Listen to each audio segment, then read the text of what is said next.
खारघर पोलिसांकडून 3,98,000 रुपयांची रोकड जप्त। पनवेल विधानसभा मतदारसंघात 13 नोव्हेंबरला सायंकाळी 7:30 ते 8:15 वाजेदरम्यान खारघर पोलिसांनी 3,98,000 रुपयांची रोकड जप्त केली। पोलीस उपायुक्त प्रशांत मोहिते, सहाय्यक पोलीस आयुक्त अशोक राजपूत, वरिष्ठ पोलीस निरीक्षक दीपक सुर्वे यांच्या मार्गदर्शनाखाली ही कारवाई करण्यात आली।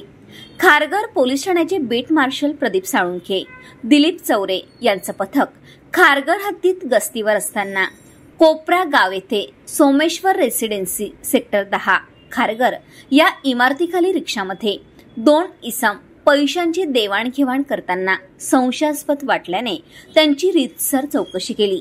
त्यानंतर त्यांच्याकडून समाधानकारक उत्तर मिळालं नाही।